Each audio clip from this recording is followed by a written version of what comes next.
My wife gave me a warning this morning. She said, "This is going to be there forever. Don't say what you usually say." Okay. So, good morning. Good morning. Uh, Thank you so much, Federal Barton Strock, the best real estate attorney I have the pleasure to work with. And he is today to give us a scope of what is going on with this Senate Bill 264, Interests of Foreigner Countries. So I know it's a lot of questions in my side, and it's a lot of controversy about who is point in this law. And also, I am not an attorney, so I try to read the 29 pages, and my brain goes literally burn. Mine. So right? I know, but you're the best. So thank you, welcome, and well, let's begin to talk about what is this Senate bill about. Who will be on the as a foreigner principal, countries of concern, and areas that it's included in this bill. You ready? I'm ready. We are live. Good morning, everybody. I'm Bart Strock. I am a real estate attorney, real estate, title, closings, anything having to do with real estate. We're a three-person firm, Strock and Cohen Zipper Law Group, and Safekey Title, with offices in Weston and Fort Lauderdale. I'm coming to you live from downtown Fort Lauderdale now, um, overlooking the Central Bus Depot. Um, anyway, um, like I said, we do real estate law, we do closings, and I especially like doing seminars, webinars like this, because an educated realtor makes my job easier as a closing agent and avoid doing litigation. Let me move my camera over so I'm looking straight at. Okay. So, first of all, this is a very controversial area. So I will show you. No politics, please. We, we And are not, we're not here to discuss the why of this bill. We're not here to discuss anything other than what the bill requires from realtors and what the bill requires from buyers and sellers. And closing agents, title companies too, have responsibilities in this. I don't think any person knows fully what this bill contains. mhm. And I've read all 29 pages of it, and I am befuddled by it. Um, I have four different outlines in front of me. I have read articles published by two major law firms that were left. One didn't even mention Chinese, which is a big part of it. Um, and the other one came up with facts that don't even exist in the bill. So I'm going to take you through this bill step by step. It's not even in the Florida statutes yet, because it doesn't take effect till July 1st, some 18 days from now. It takes effect. So where it creates new sections in Chapter 692 of the Florida statutes, which is the real property statutes, 692, 201, 202, and others, I'll point out, you cannot look up Florida statutes online and find them on there. They haven't been written yet into the statutes. So what we're going to talk about is some definitions. So the bill affects agricultural land. The bill affects military land near military installations and critical infrastructure. And it talks about who could own property or not own property in those areas, what they have to do with it, registration. And then there's a separate provision for people who live in the People's Republic of China. And we'll deal with that third. So let's talk a little bit about some of the definitions. Now, what's going to happen as I go through this, I'm going to go back to the definitions because I don't expect you to remember it. So what's agricultural land? Agricultural land is what's used commercially for agriculture. There is like a 2-page description. It says as described in section 193-461 of the Florida statutes, which goes on for pages and pages. If you see someone with vacant land in Davie that has 3 cows grazing on it that they've rented, that is not agricultural land, okay? Right. They might be getting an agricultural exemption from the county for tax purposes, but that's not land that's commercially used for agriculture. So it has to be a production, basically. Yeah, you're talking about a farm. You're talking about a farm that produces vegetables, oranges, probably beef, something like that. Okay. So then the next thing that we deal with is military installations and critical infrastructure facilities. Mm-hmm. Okay, I'm going to read you the list, and then that's the last time we're going to discuss it, because I think that's going to change by definition over time as this statute is tried and tested in the courts. Mm-hmm. So a critical infrastructure is if it employs measures such as fences, barriers, or guard posts that are designed to exclude unauthorized persons. Okay? So it could be a chemical manufacturing facility. It could be a refinery, an electric power plant, a water treatment facility, a liquid natural gas terminal, a telecommunications central switching office, gas processing plant, a seaport, a spaceport territory as defined in whatever statute, or an airport. Okay, our airports have fences around them. Port Everglades has a fence around it. And plus there are guard posts. So for us down here in South Florida, we know some of those things. Okay.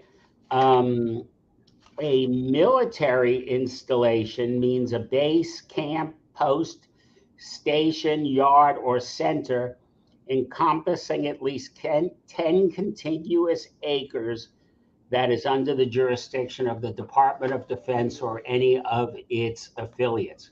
So over on in Fort Lauderdale, over on State Road 84 and 4th Avenue, there is a Army National Guard base there. Mm-hmm. It has a fence around it, but it's not 10 contiguous acres. It doesn't look like that to me anyway. So I doubt if that would be considered a military installation, so someone could buy a house right across the street from it. Oh, okay. These are things, as we go through time, we're going to find out. You know, as much as you now see signs on schools that says, you know, no weapons within 1,000 feet of this place. Yeah. You know, you're liable to find a sign on the Army National Guard base in Fort Lauderdale that says no foreign persons allowed to buy property within 5 miles of this base. I mean, I'm sure over time maps will be published and things will be done. And by the way, don't get the idea that this is unique to Florida. I'm not defending this in any way. I have no opinion on to why we have it or anything. But 15 states have adopted statutes like this. And 2 months ago, Canada adopted a law that put a 2-year moratorium on foreign persons purchasing property in Canada. So with the rise of nationalism in different places, these things are becoming more apparent. I don't know if we've thrown out the baby with the bathwater, but we'll see how it works out. Remember, the Florida legislature has a history of they pass a bill, and then over the next 2 years, they pass corrective bills, make tweaks and changes to things they made mistakes with the first time. So it's never set in gold. Okay, so the other thing we have to, and Jackie, you can interrupt me anytime with a question if you want. I will. I believe this is basically general information because that what you said, the size of the military base it takes, and I believe the only one is Homestead. Like it may have that size of military base, and what it's in Fort Lauderdale or in the Keys. In the Keys, yeah, down in the Naval Air State. Mm-hmm. Yeah. So then we have a definition of a foreign country of concern. And that doesn't include, it is the People's Republic of China, not nationalist China, the People's Republic of China, not Taiwan. The Russian Federation, the Islamic Republic of Iran, mm-hmm. the Democratic People's Republic of Korea, which means North Korea, mm-hmm. the Republic of Cuba, and Jackie and my favorite, the Venezuelan regime of Nicolas Maduro. So I believe if Nicolas Maduro was to drop dead tomorrow, then it would apply to Venezuela, the way it's written, pretty poorly written. And the Syrian Arab Republic are all considered foreign countries of concern. Okay. And then we have a definition of what is a foreign principal. A foreign principal, and you don't have to remember these, it's going to become obvious as we go through this. A foreign principal is a government of one of these countries of concern, a political party of one of these countries of concern, and you and I are not dealing with property for the government of Syria. You mm-hmm. and I are not dealing with property for a political party from North Korea. Mm-hmm. A partnership association, basically a business entity organized under laws or having its principal place of business in the foreign country of concern. Okay? Right. Mm-hmm. So we cannot do a corporation from North Korea. We also cannot do a corporation formed in the United States, but where the principal place of business is in North Korea. Okay? Any person who is a foreign person, again, is any person who is domiciled, lives in a foreign country of concern, and is not a citizen or lawful permanent resident of the United States. That's the toughest one. Okay? Yeah. Mm-hmm. That's who we deal with. Okay. And any entity that such a person has more than 5% interest in that entity. Okay. So what can't they do? A foreign principal, and basically we're dealing with someone who lives in the foreign country, okay, and is not a citizen or lawful permanent resident of the United States, which is most of our Venezuelan clients. We have a lot of them who are residents, and those are fine. Okay. So this foreign person, mm-hmm. and it's only from those 7, 8, 9 countries I talked of, cannot own or acquire, purchase, grant, or whatever in such land, in agricultural land in this state. Okay? So my question is, we are talking about people that work with the government, or they have any special relationship with these governments? Yes. Okay, and they also people that come here or don't to buy property and belong to the country, not to Venezuela, because it's just to the regime of Nicolas Maduro. But it's as a joke, but it is it really affected me. You can see that like my heart is broken because not because the country is not included, it's just the way that it's written. But it's myself, I'm a crazy person. But what happened with the people that is already here? Okay, we're going to get to that. It depends if they're from a country of concern or if they're from China. Okay? There's some different rules, and we'll get to that. Okay. So, a foreign principal that directly or indirectly owns or acquires agricultural property in the state of Florida before July 1st, 2023. If you own it for 15 years or you close on it by June 30th of this year, you can continue to hold such land, but may not purchase or otherwise acquire additional land, additional agricultural land in this state. Okay? Okay, so if they already own, they can keep it, but they cannot buy more after July 1st. Correct. Okay.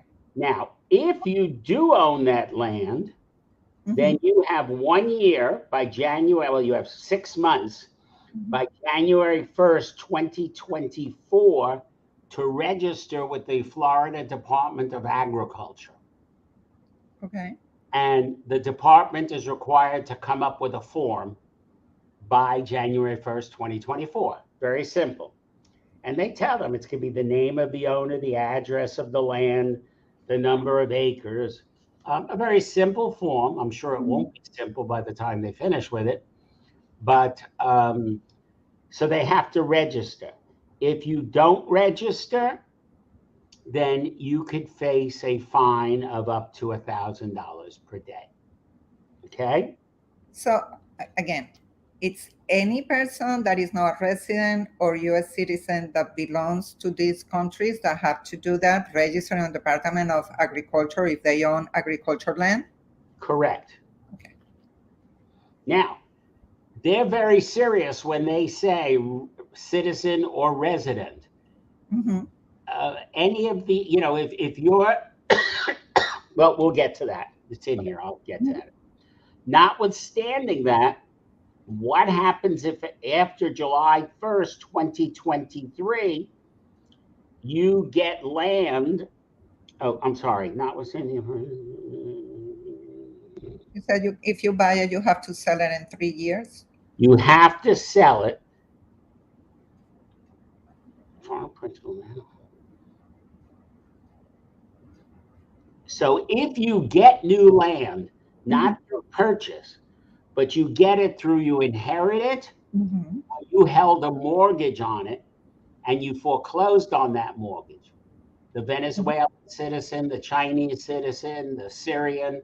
If you take that, if you get that land after July 1st, you have 3 years to sell it, and of course, you need to register. Okay. Okay.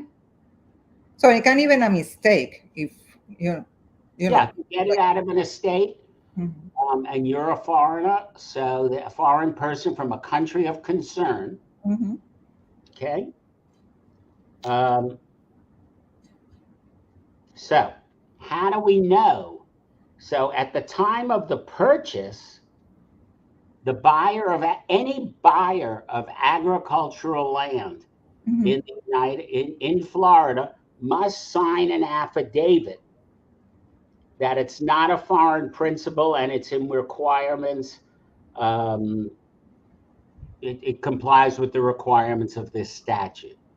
Yeah, so, they don't belong to this country and they don't have any relationship. And so it's much the same as we sign a non-foreign affidavit for a regular closing for FERPTA purposes. Yeah. There's going to be a new affidavit for agricultural land for a person to say, I'm not covered by this statute. Okay. What about if it's a company? Same thing. Okay. So the foreign principal, that covers all the definitions. The government, the political party, the company, the individual. Perfect. Okay, they're all come under that definition of foreign principal. And the statute directs the Florida Real Estate Commission to adopt rules to implement this section. Now, whether they're going to have those rules ready and those affidavits ready, but I presume that when you meet with a buyer, you're going to ask them those questions. Of course. Yeah. Right. Now we have to be concerned about that also, and prepared to do the questions without. When you went to a listing appointment, you always had to ask them, number one, do you have a spouse? Number two, are you a non-foreign person? You know, are you a citizen or a resident? Yeah. And now you have to ask them, besides if that, are you from one of these countries of concern? Which might be insulting to some people. Well, maybe some people may be affected because some people may be offended. Well, yeah, and some others will believe that we are getting out of the freedom to invest in United States. That it's always a way. I work with international clients, and they are coming here because they feel secure here to purchase real estate and, you know, make companies and acquire condos. And I don't have I never sold myself agricultural land to a foreigner. Usually the ones I sold for some reason was people that are from U.S. citizen or resident. But I never have to tell people, if you are for this country, you will have limitations in the state of Florida, and now in another 15 states that I would like to obviously put myself into wherever that also that states. But yeah, it gets a little in your feelings because the most of us are not responsible for the acts that the governments do, and some people feel that we are being put aside, like a person of not good or I will not say that word, but discriminated. Discriminated, exactly. There is already a lawsuit filed in federal court on behalf of Chinese nationals. Yeah. But I don't know what's going to happen with lawsuits. All I'm here to tell you is on July 1st, this is what happens. Yes. This is what you have to do. And we have to deal with, and I see that as a title company, closing agents, and real estate professionals, we will have to be careful for what we are doing, because we will get fined too. And not knowing the law, that doesn't mean we will not have, some type of trouble with any type of fine. Well, so the good news about this statute is that this part, as to the agricultural land, the second degree misdemeanor is only against the foreign principal that purchases the property in violation, or the person who knowingly sells the land.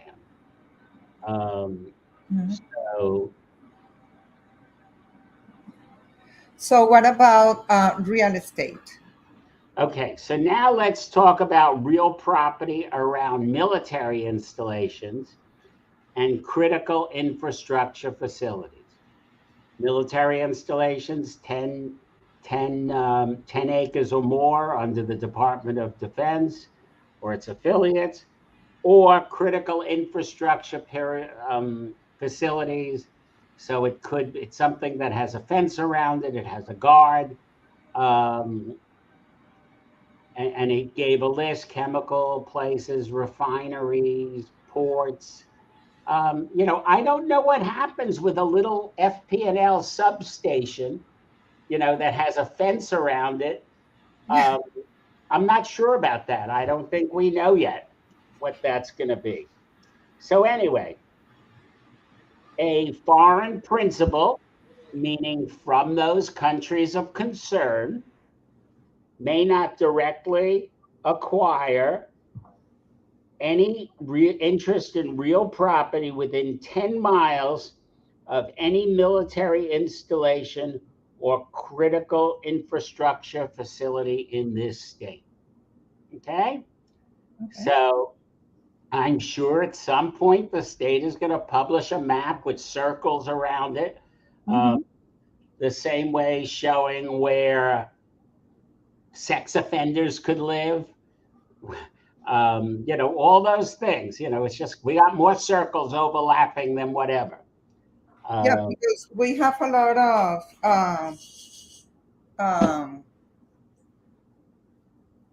airports, executive airports, and the electric facilities and water. It also includes that towers of water that it's on the cities, that it's also fence. Good question. Let me go back to the definition.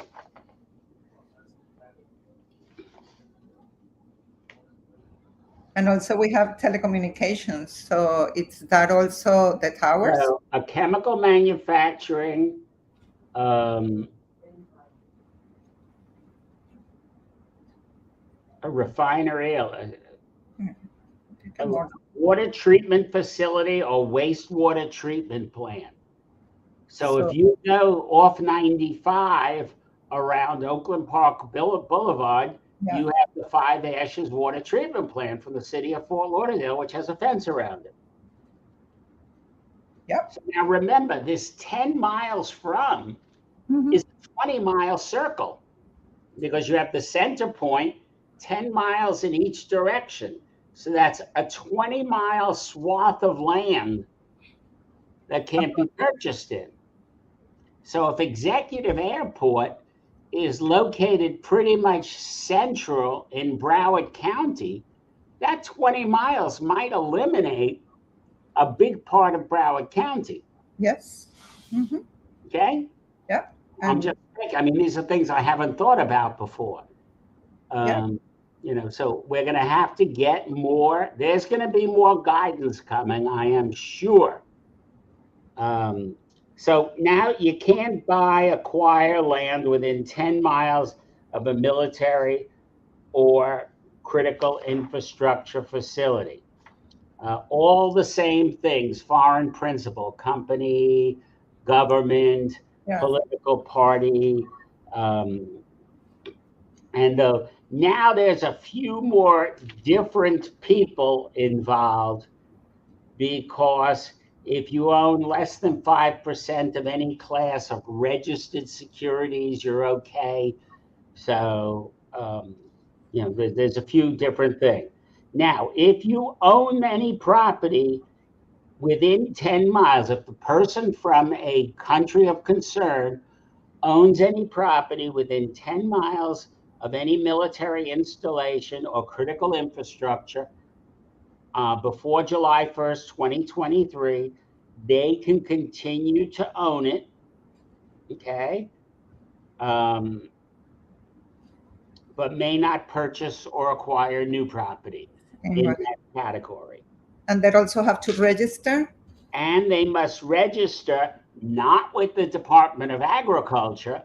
Now they must register with the Florida Department of Economic Opportunity if that foreign person owns or acquires real property within a 10 mile of any military installation or critical infrastructure. And again, this department is directed to come up with a form for the name, address, foreign principal, okay? Yeah. And failure to register could mean $1,000 a day fine, excuse me. And again, if they bought by mistake because it's so big the area right now, or has an heritage property, they also have the 3 years for selling after they acquire. As long as they acquired it before July 1st. If you buy it after July 1st, you've committed a crime. So we're going to have to figure that out quickly. Okay. Now, notwithstanding that, here's some exceptions.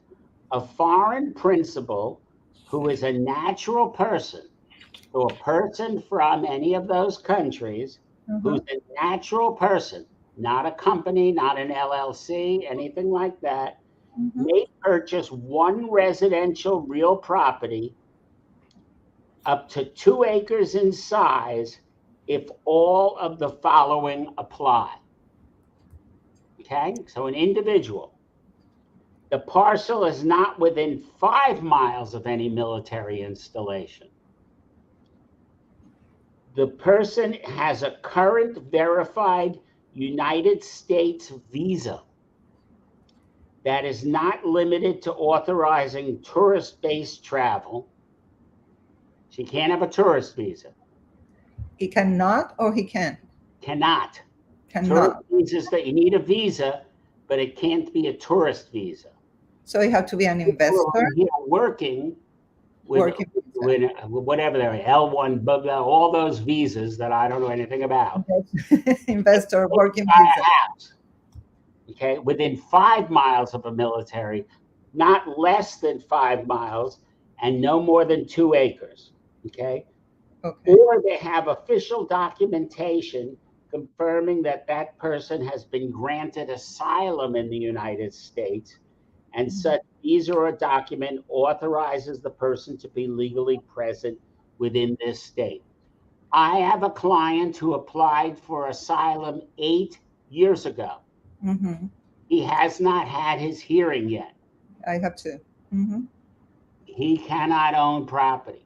He makes his business by buying property, rehabbing it, and selling it. Got it. So now he has to be very careful where he buys.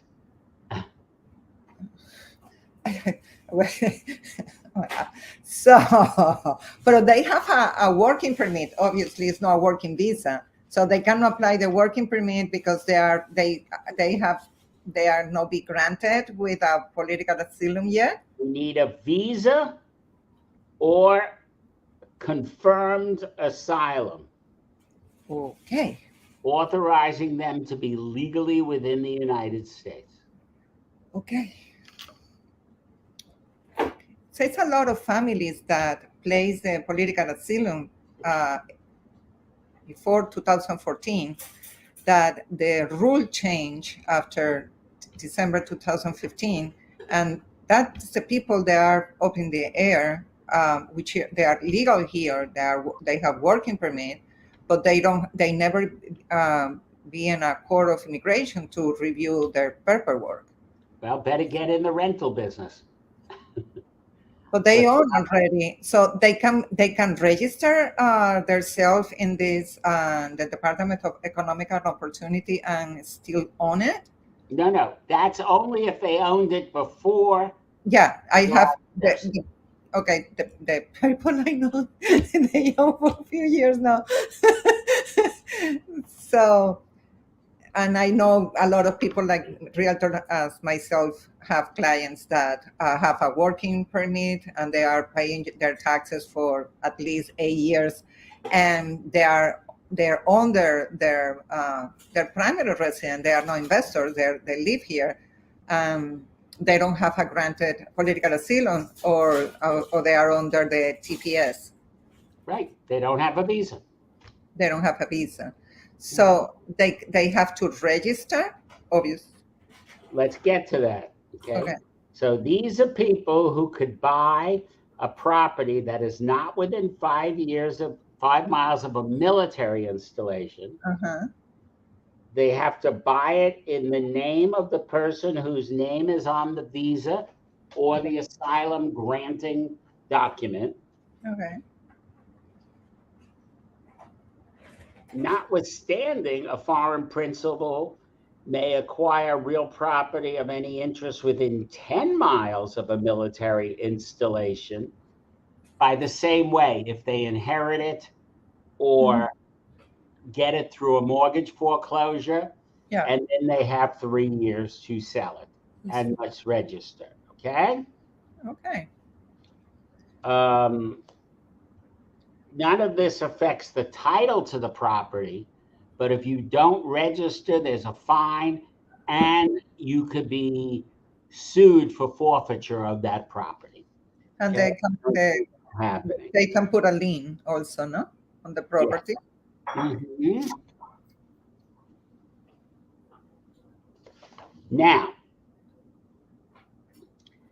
then we come to purchase or acquisition of real property by the People's Republic of China. Okay. By the way, as you heard in that previous section, it just dealt with military installations that a person could buy within 5 miles of. It did not deal, I didn't see, it did not deal with critical infrastructure. Yeah, okay. It's more point towards the military yes. base. So now we come to the People's Republic of China. Again, the country, the government, the political party, which we know there's only one. Yeah. Any entity which has its organized under the laws of or having its principal place of business in. Any person who lives in the People's Republic of China who is not a citizen or lawful permanent resident of the United States. I have a lot of clients like that bought these properties and rent them out. Yeah. A lot. So, and then do they own a controlling interest in a company? So, notwithstanding a natural person described in paragraph 1A, which is the person,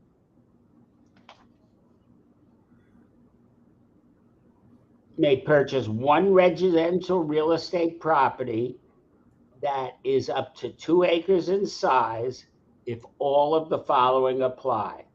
It's not within 5 miles of any military installation. They have a visa or asylum, documentation confirmed, not application, okay, that they're here legally. And the same rule applies for them. They could buy within 5 miles up to a 2-acre parcel within 5 miles of a military installation. And again, all the same rules apply as to registration. All the same rules apply as to if they have, if they acquire the property by inheritance or they foreclose on a mortgage, then they could do that. Why specific? What if it was counting as a interest, country of interest concern? Why specific? If it's basically the same, and I believe it have to be more in deep. What specific goes for the Chinese? Or maybe you don't want to answer that because we don't know what. Why were the Chinese excluded? Yeah. That's strictly political, probably. Okay. So in resume, I'll go back to in the early 1900s. A lot of Chinese workers came into the United States to work on the railroads. Okay. And the San Francisco Examiner, I think it was, which was owned by William Randolph Hearst newspapers, had this front page editorial about the yellow peril. We're always afraid of what we don't know. Yeah. And with what's happened with China over the past few years. So I'm sure, and I don't know, I don't have a crystal ball. Yeah. I don't talk politics, but I'm sure some of this is fueled by fear. Some of this is fueled by economic principles, and some of it's fueled by politics. Yeah. Okay. But what is concerned to us is who can not buy after July 1st, and all the rules that have to be done if you are already. Gustavo asked if this new bill is for foreigner buying property. What happened to those who already have a property? So at this point, we know that they have to be registered in the Department of Agriculture if they own agricultural land, or in the Department of Economic and Opportunity if it's a real estate. So I can ask if the real estate is any type of real estate, commercial and residential, or just real estate. Or real estate. The exception is they could buy a 2-acre. I believe the exception was residential, but I don't. If the property is located in a 2-acre of land. Mm-hmm. Yep. 20 miles. And also, the exception of this will be the diplomatic government, the people of the. This does not affect anything. If the Venezuelan government contacts you to buy an embassy or consulate, you could do that. Okay. Oh my God. Let me tell you something about. You tried to read the statute and it made no sense. Okay. I cannot. So I will call you. The first 10 pages of the statute, I have them stapled together, have nothing to do with this section. Yeah. It has to do with things that the government can do.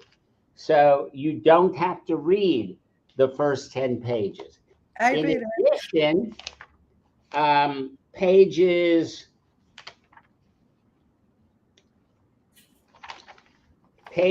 25 through 29 are totally something else having to do with healthcare. Yeah, with the healthcare. Okay? Mm-hmm. So, you really only have to read page 9 through 25 or 6. Yeah. And even then it becomes repetitive over and over and over.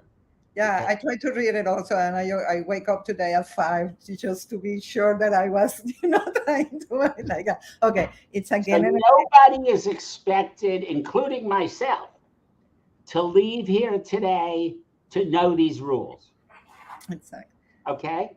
Nobody is going to know these rules after we just talked today. What you are going to be aware of is I now have a learning curve. The same way that happens when we get a new contract, yes. When we get new financing provisions, when FERPTA started back in the 80s. Yeah. So we are now on a learning curve. Mm-hmm. The same way we're dealing with learning curves in life as to pronouns, what to use. I don't get it, but it's all a learning curve. My kids say to me, Dad, that's not how it's today. Well, as of July 1st, that's not how this is anymore.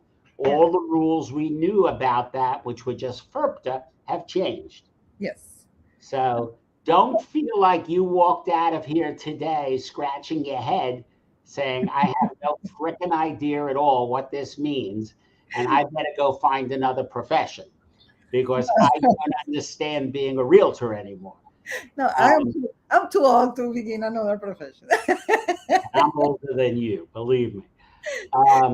So if right now they are under contract and they cannot close by June 30th, they will be. You better move that contract up to close by June 30th. Okay. Okay. Otherwise, now what happens to the contract? Mm-hmm. Is it a default?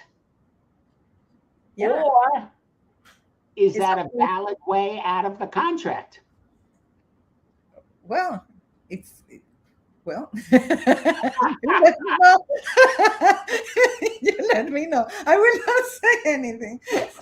Well, if it's against the law, first of all, if it's against the law to close, you're going to have a valid Yeah, excuse not to yeah, close. That's my opinion. Hasn't happened yet. By the way, it's my partner Julie Cohen's opinion also. We discussed that yesterday because yeah. she gave a presentation to Chapter of Florida Lawyers Network on this the other day. Hers was a lot more technical for lawyers. Yeah. My job is to make realtors feel like I don't have to know all of this by the end of the day. And definitely we don't, because we are not attorneys. We just So what's follow going what they to happen is Florida realtors will have classes. Mhm. When you get your Florida Realtors magazine, there's going to be articles. The various boards of realtors will have classes, and I am always available. I mean, for those realtors who work with me, they get my cell phone. They know, by the way, that going across there, that's the main office number. The direct number for me is 954 634 1769. That's not my cell phone, but that's my direct office number. That comes to me if you have questions. But realtors that work with us know we're here to help. Okay. Any questions out there? Yeah, I have Gustavo that asked for the foreigner. What happened if you own before, if you belong to one of these countries and you own real estate before? What happened? And it's that they have to register. That you explain that, and the other is how we will know. So if we are dealing with a person that doesn't have a visa, but they are living here, waiting for the political asylum to be complete. So, Well, how you would deal with that until FAR comes up with a form, Florida Realtors, or somebody comes up with a form for realtors, you're going to be responsible to ask your buyer, how are you here? And, do you have a visa? Or do you have a document qualifying you from, well, first, what country are you from? yeah.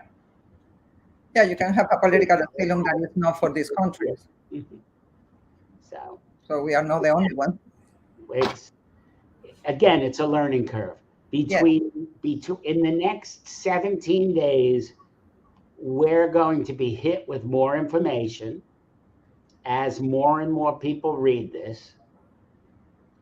And then we go into right after that, starting July 1st, instead of charging a security deposit, a landlord could charge a non-refundable fee. Yeah. And that also goes into effect July 1st. I would like to talk in another conversation about what it's everything that is coming, and it will affect all the real estate transactions and members. That one I will give opinions about because it's not politics. It's opinions on what could happen, how tenants could be gouged, how landlords could lose, how it's easier for the landlord, all sorts of things. Yes. Yeah, I will.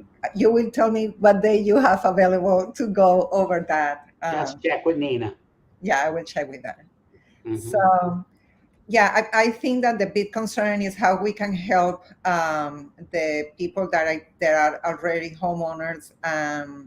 They will feel that they have to sell the property, or if they don't have the visa, and also how it will affect the investors that they don't have any type of visa, not even the tourist visa, but they were buying properties here to have secure the money for the future and has like an account in dollars to their expenses. If they're from Bolivia, it's okay. If they're from Uruguay, it's okay. Just not the regime of Maduro in Venezuela. I have to tell that my country is moving in, and I say my country, and I am from Venezuela. I am from the Republic of Venezuela, not the others' names, and very proud that I am belong to the 7 stars and no, no 8. And my principles are very high, and I respect everybody's opinions about politics and whatever they want to do. I have mine, and I'm ruling myself in that.